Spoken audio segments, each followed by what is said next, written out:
Today we're going down the rabbit hole, the twisted, chaotic, deeply dysfunctional rabbit hole that is the Plath family from TLC's Welcome to Plathville. Start at the very beginning, a very good place to start. When you read, you begin with ABC. When you sing, you begin with do, re, mi. Do, re, mi. If you've never watched this show before, I'm gonna need you to buckle up because behind the facade of a wholesome Southern religious family lies an unsettling mix of control, manipulation, toxicity, and seriously questionable behavior. Kim and Barry worked really hard to build high walls around the family farm. What actually happened within those walls was mayhem. There was a lot of accidents that happened on the farm, like physical accidents. There was just a lot of no supervision things happening. It's messy and it's disturbing and it's unhinged and it is kind of addictive television. I'm not even gonna lie to you. I just didn't think this far of a stretch could happen. When Welcome to Plathville first aired on TLC in November of 2019, the Plaths were immediately compared to the Duggars from 19 Kids and Counting, and for good reason, because you had this big, blonde, conservative Christian family living on a secluded farm in rural Georgia, homeschooling their kids, playing instruments, quoting Bible verses. There was Lydia Plath's prayer closet. Mother, I'm gonna just let go and let you take control. Let every song I sing, every word I speak, be for you. Take my heart, take my mind, and fill it with your word. For I am yours, and you are mine. They claim to live a life untainted by the modern world. A Christian, I understand I have an enemy. The Bible calls him the prince of the power of the air, and he is the one who doesn't like the family. Jesus said, a house divided cannot stand. We really want to stand in unity in the Lord, and that's been a theme in our family, is to draw upon what God has done for us and is doing for us, and will continue to do for us, and that is unify us via His Spirit. Family unity is important because it gives a good picture of what God's design is for the family. God's design for the family isn't for everyone to be scattered and doing different things. God's design for the family is to be one body in unity. And that doesn't mean that we're all doing the same thing. He might be working his job and I might be carrying out what he wants done, and the children, doing different things so that the household functions, so that our overall goals as a family can be met. But very quickly, cracks began to show, as they always do. Viewers noticed that this show wasn't just about conservative values. The show exposes a lot of control, emotional manipulation, and repressed trauma in this family. Barry and Kim Plath both raised their 9 children under extreme religious restrictions with no sugar, no smartphones, no internet, no socialization outside of the family, which I think ties into why they act like everybody that's not a part of the family these days is an outsider, which we will get into. They were homeschooled and heavily monitored. The kids were also put in a family band where they toured and performed music that aligned with their parents' beliefs. Now, since then, things have changed on the show, and where they're all at now in their lives is completely different from when it first aired in 2019. Barry and Kim have gotten a divorce. Ethan and Olivia have gotten a divorce. There have been other people that have come into the family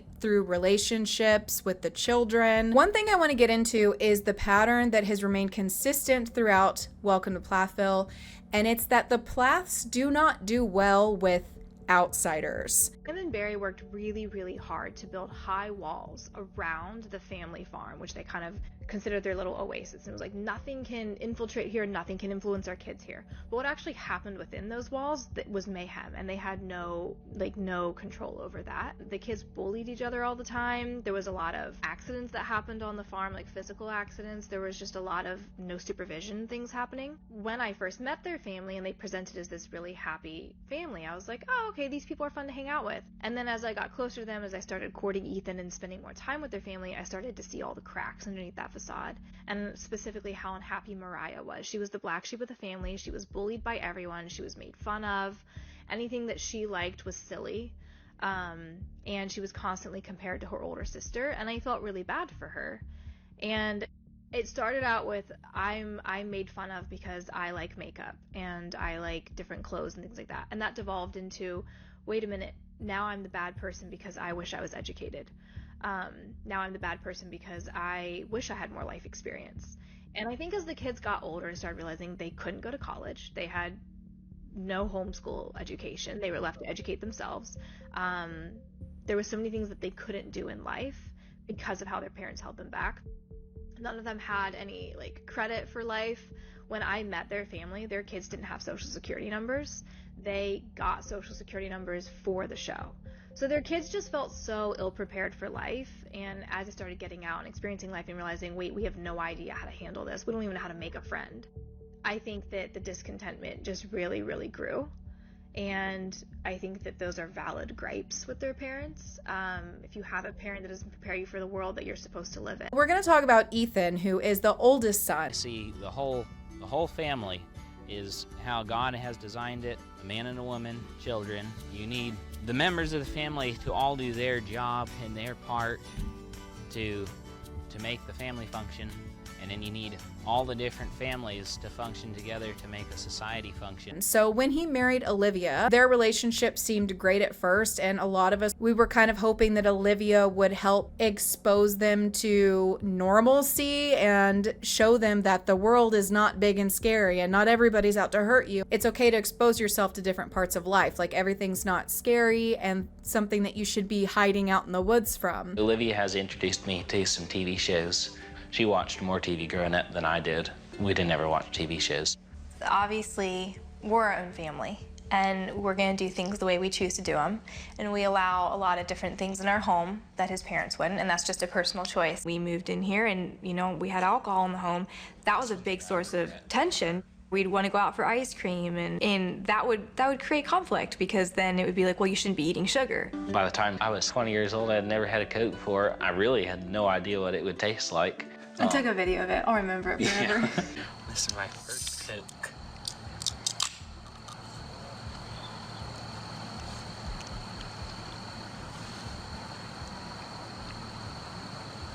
That's really good. Olivia was like a breath of fresh air. She had a different worldview and would hopefully help Ethan escape this cult-like grip of his upbringing. And there were times on the show where he was defending Olivia, which was really great to see. But things began to crumble very quickly. The Plath family was not having it. Kim especially clashed with Olivia, but we learn that it's because Kim and Olivia used to actually be like best friends, which is actually extremely disturbing. So Olivia has spoken out openly about how Kim had tried to insert herself into their marriage and how she felt emotionally manipulated by her friendship with Kim. This was a dynamic that, looking back, felt incredibly inappropriate. In a 2022 interview, Olivia explained that when she was just 18 or 19 years old, that Kim began forming this tight bond with her, one that quickly blurred boundaries. This wasn't just a mother-in-law being friendly, it was someone older that was trying to emotionally latch onto a younger woman who was still trying to figure herself out. I got married when I was 20, and that is when the blow up about this story took place. But the backstory to that is when Ethan was about 16, 17, his mom signed him up to be on her downline for an MLM company she was a part of called Young Living. At this time in Ethan's life, he was not allowed on a computer, was not allowed to have any passwords. So that sets the tone for this story. Second, he was not allowed to buy like toothpaste, deodorant, shaving cream from a drugstore or grocery store. He had to purchase these organic products from this specific company. Because he wasn't allowed on a computer, his mom set his account on auto ship. So every single month he got a box of all his hygiene products, and his credit card was saved on file so that it could just be charged and he would get it each month. In an MLM company, how it works is whoever's on your downline, the more sales that they make on their account, or not the more sales, the more purchases that they make on their account, the higher it bumps you up. Within a few months of his mom opening this account for Ethan, she wasn't making the money she wanted to make with the MLM, so she started going on his account that he had no access to and making these really large purchases to bump her up. So then she would get paid more, she would get more bonuses. And she made a business arrangement with her son that whatever the order was that she placed, she would pay him back half of that. So within a week of getting married, his auto ship was set to renew and he was going to get a box. And I asked him at that time, do you still want this? This is like $70 for hygiene products. And he was like, absolutely not. I'm married and I can make my own decisions now, and I'm going to buy that stuff at the drugstore. You can cancel this. I asked him for the password. He didn't know it. I called his mom. She gave me the password. I logged in and I saw all of these really large purchases on his account each month for things like makeup and protein drinks. And I knew that he wasn't keeping any of that product. I knew he wasn't using it. So I asked him about it and he explained this business deal, which I said, so you're paying like anywhere from $100 to $300 a month that you're not being reimbursed for, and you're not keeping the product either, because that seems like stealing. And a light bulb went off for him. So I changed the password in his account so his mom couldn't get on and make her order. And within an hour of changing the password, I get a phone call from her saying, I need the password. And I said, sorry, no, this is Ethan's account, not yours. And she said, meet me at my house in town in 15 minutes to talk this over. I get there, her and her husband are both there. They spent 30 minutes trying to bully me into giving them the password, telling me I was standing in the way of them parenting their children and helping their kids out. The joke is, when I was on his account, before I changed the password, I saw that all of those free points that he'd accumulated for the large product, like the large orders she made, he never got to use them. She redeemed them all for free products. Didn't give her the password that day in the house when they were trying to get me to do that. I also explained that this was explicitly against Young Living guidelines. You're not allowed to have financial investment in more than one account. And that I could report her for that. To which point she blew up in my face, yelled at me, stormed out of the house. Follow-up to that is Ethan and I sat down, we went over his account, and we added up all the orders that he had paid for on his credit card that he had never been reimbursed for. And I created an invoice, and it had an order number and an item number for everything. It had proof for everything. And Ethan and I sent this invoice to his mom and gave her 45 days to pay. I think it came out to like $990 some. Instead of paying this invoice for the money she owed her son, they started going around the small town we lived in telling everyone that I was suing them for trying to help their kids out. Ironically enough, this happened in between filming season 1 and season 2. And while they were trying to get the ball rolling on season 2, his mom was throwing a fit, saying that she couldn't move on and film season 2 until I backed down and stopped suing her. So I got a call from some executives saying, we have always been able to count on you being the bigger person, and we really need you to do that now. Like, we really need you to just let this go so we can all move on. We can all be filming again. It's fine. I was not about to be bullied into that, so I said, absolutely not. Stood my ground. And after like 44 days of this talk around town and everyone in the town being privy to the fact that I was suing them, Ethan's parents called him up and said, we'll pay you, but you have to come to our house to get your check. And when Ethan showed up, his dad handed him the check for the full amount and looked him dead in the eye and said, have a nice life living in bondage. Olivia exposed a lot of toxic behavior that was going on in the Plath family and the illegal activities involving Ethan's mom stealing from him. A lot went down with this, but apart from that, Olivia also had done an interview talking about how Kim took all of the money they made for the show and blew all of it. She didn't save any of it for the kids. Before the show ever started, Barry was the only one with an income and a job. Absolutely, yes. Kim did have an MLM business that she made money off of, but still, very, very traditional, typical family money situation. Yeah. When the show started, Barry gave all that money to Kim. Whatever was made off the show, Kim took and used that for various things, and she wasted it all. She would drop like $50,000 on, something for the farm because she wanted to become a wedding venue. That never happened. She would drop X amount of money on a dance studio because she thought she was going to be a dance teacher. That never happened. And it's like financial thing after thing that she would just spend a ton of money on that never panned out to anything. And then when they started renting out all these properties, she also got that income. They split it. So present day, to the best of my knowledge, Barry still is working a full-time job, yes, has that income. He's also paying the mortgage on the house that Kim wanted to buy in Cairo when they left the farm. So he's now acquired that house debt. He's also paying the mortgage on one of the other properties in town that she wanted to buy. She's getting a huge cut from the show of what's made. Her and Barry split that now. Okay. She's also getting incoming rent from Airbnb properties that they have out, and she's working a part-time job. The honest truth is she's not good at managing her money. Yeah. Whether paperwork says Barry owes her something, I wouldn't be surprised because he does have a full-time job, but I can say very confidently she does not manage her money well, and she is making money. She's spending on things like boats and airplanes and four-wheelers and four-wheelers and quads and this and that and trips and drinking and stuff like that. Yeah, and escorts. Yeah, and escorts. And it's also important to note that Olivia has made comments about Ken, which is the man that Kim is now dating or was dating at the time of the season being filmed. I'm not sure if they are still together, but she said he was really creepy and had a picture of their youngest daughter as his screensaver. I'll leave this with you and you can form your own opinion on it. I think Ken was collateral damage. I have nothing nice to say about him. Wow. And I met him a few times. Well, listen, I mean, you can just base opinions on the fact he was banging Kim. And I mean, also his screensaver was Mercy, and he spent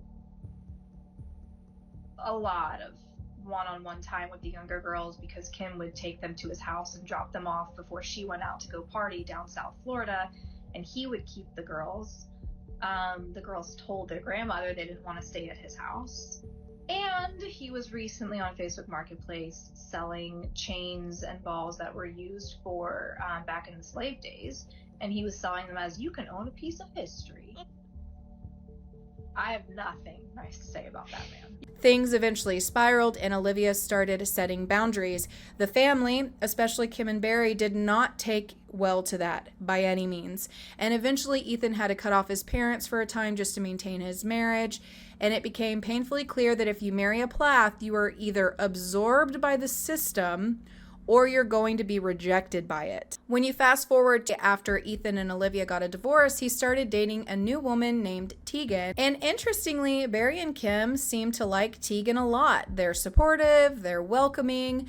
But here's the interesting thing about it. Is it because Tegan genuinely fits into the family dynamic, or is it because she's simply more compliant? And of course, there's some speculation and rumors that Ethan was still exhibiting the toxic behavior that he had in his relationship with Olivia. It's alleged that Tegan and Ethan have actually since then broken up following allegations that he cheated on her. In part from Ethan and his alleged cheating behavior, over the years we've seen Ethan flip over tables getting his sister's wedding ready, got aggressive with his father. He even drove recklessly with Olivia in the car, who has PTSD from a serious car accident. He's even threatened violence against liberals for corrupting Olivia's mind that she has given receipts for. She actually posted a video on her TikTok with the audio from an argument that they were having where Ethan is just really concerned that if they were to end up with a child who grows up to be transgender, he just needed to know that Olivia would not support that.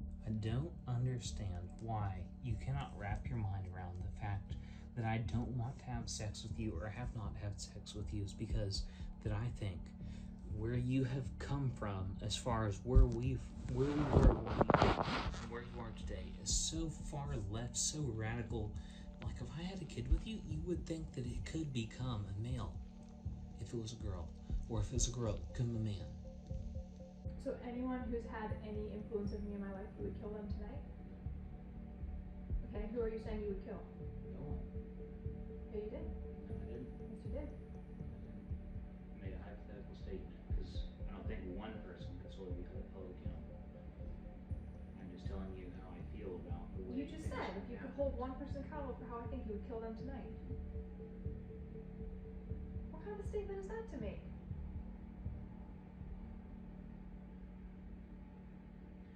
I'm saying I don't believe you understand the depth and frustration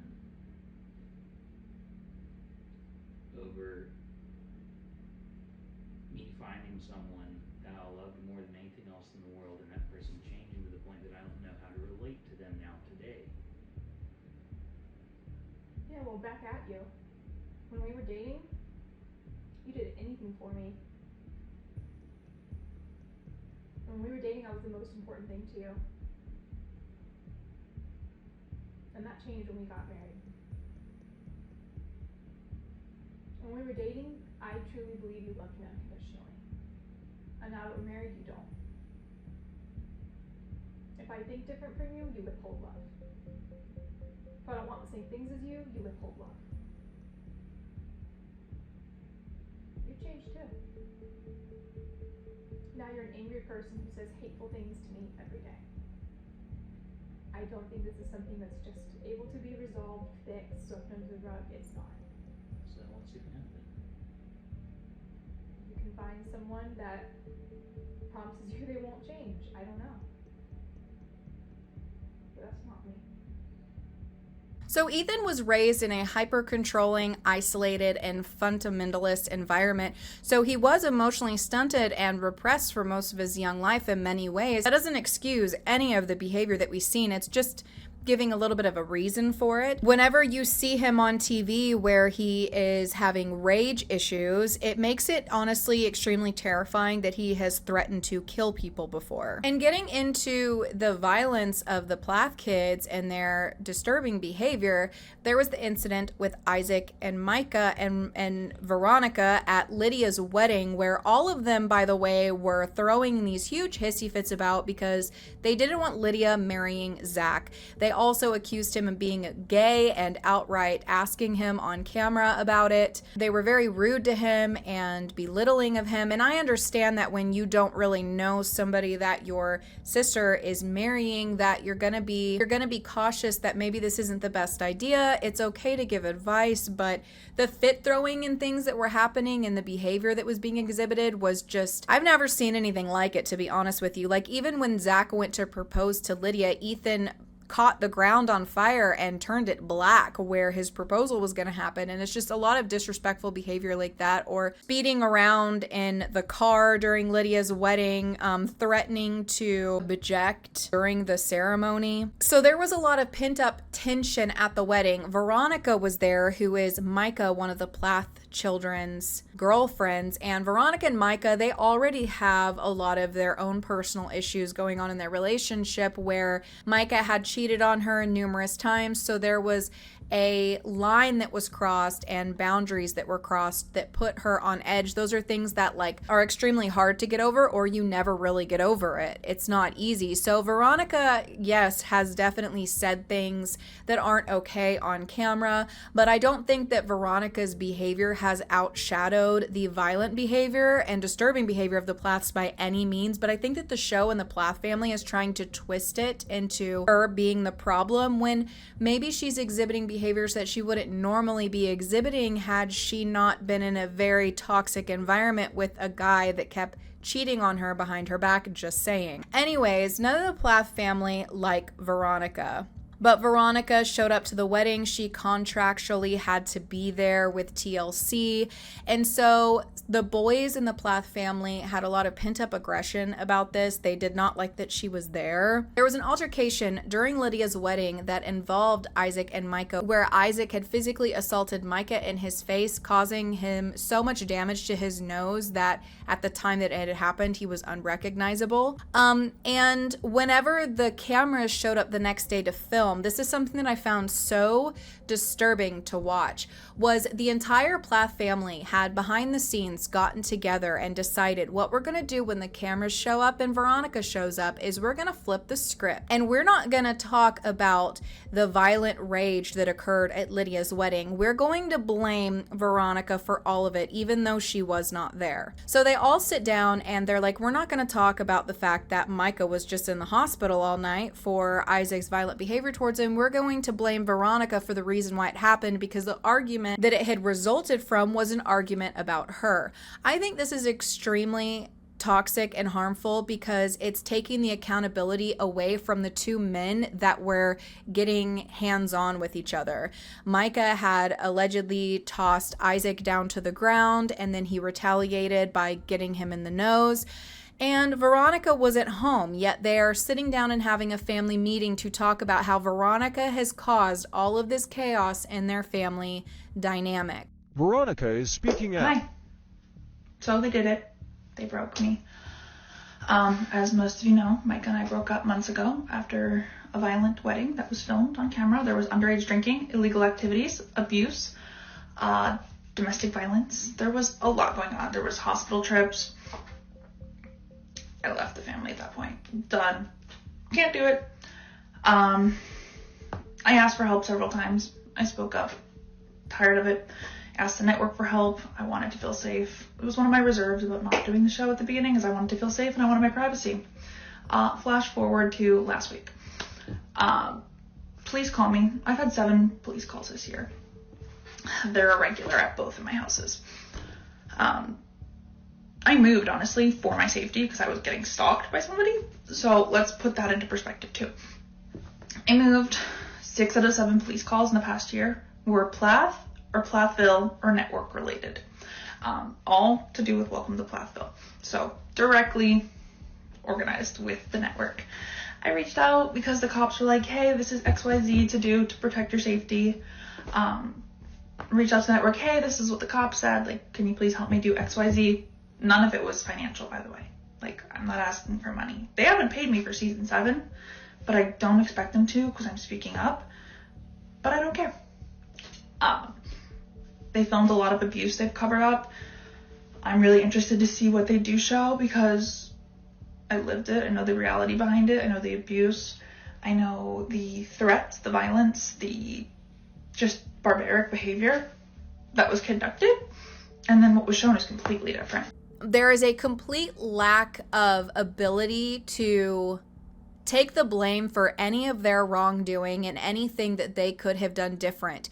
Even when somebody is getting hit in the face to the point where they're unrecognizable, they still cannot take the blame and the heat for that. They have to immediately get it off their family and put it on her. That is a very dangerous family because if you were an outsider and you're coming into it, if they need to throw you under the bus to save face, they are going to do it. This not only shows the family's refusal to accept any wrongdoing whatsoever, but it highlights their disturbing loyalty to protecting their own image, even if it means gaslighting others in the process. Now, I know that Veronica gets a lot of hate. I don't even think Olivia likes her, even though the two of them are compared a lot. Also, she was exposing the TLC producers behind the scenes, and when you're gonna go and make the network that a show is airing on that you're in, they're going to edit these scenes to make you look worse because you burned the bridge with them. They don't like you now, so it's hard for me to watch the show and not see the narrative that is being spun.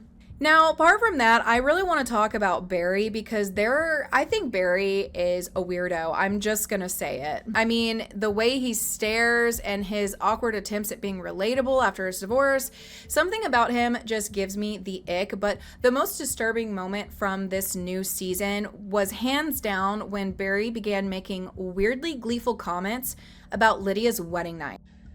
I think it's going to be hard to not have children quick.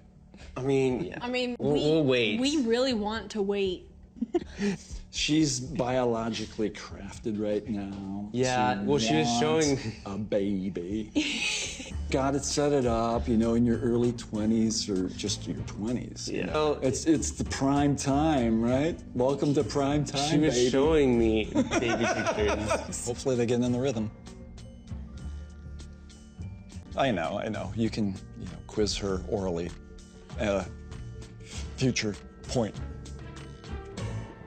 Barry literally grins while talking about Lydia and her husband finally being together. Like, he's practically squirming in his seat, all excited and uncomfortable, and they're sitting at the table talking about the first time they're together. And I'm like, this is just such a strange conversation, and the way he was behaving is just so uncomfortable. Like, who in their right mind reacts that way to the idea of their daughter having sex? I mean, it's not funny. It's straight up creepy and honestly raised a lot of red flags for a lot of viewers. It was just very strange behavior. I don't know what is going on in their family behind the scenes, but there are some pieces that are showing up on camera to what I think we're not seeing. I didn't watch last night's episode, but it was brought to my attention that Barry was being very perverted. I'm going to show you the side of Barry that I know and had to learn, especially through Kim.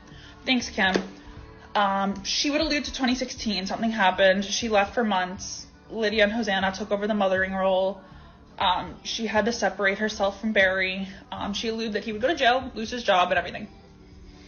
I was like, what the fuck's his bad? And then people were reaching out to me, and then I found out it was his best friend, Alan. Alan got arrested in 2016. his best friend, best man, like very close, thick as thieves, as they would say. Alan got arrested in 2016 for 30 years for child molestation. And Barry's saying these things. Best friends with a child molester. I think it's disgusting. He needs to be held accountable. Clocking you. That's all I'm gonna say there. I do not trust that man. Something is seriously off about him, in my personal opinion. And maybe he's completely harmless and, you know, his face is just his face and it doesn't have anything to do with what's going on inside of his mind. But something about him is disturbing to me. So from Barry's creepy commentary to Kim's manipulative relationships, and to the constant alienation of any partner who dares challenge the family dynamic, the Plaths are not what they claim to be, and they're not what they're trying to manipulate the viewers into believing that they are. They're not wholesome or peaceful, and they're not trying to raise their kids that way, because if this was how they handled the extremely violent altercation between Isaac and Micah, there are a lot of things that have been going on behind the scenes with this family with anger and aggression that I think we have not seen. All the boys seem to have issues with it. So where is this coming from? Where is this destruction coming from? And why did it seem like Kim and Barry were so adamant on trying to bury that happened and pull the focus away from it onto Veronica? I think that they're destructive and disturbing, and I'm definitely gonna keep watching. If you liked this video, please don't forget to like and subscribe, and please drop your theories in the comments down below. Your engagement on my videos helps my videos do so much better. Do you think that the Plath family has gone too far, or, you know, are you a fan? Let me know what you think, and I'll see you soon for another video.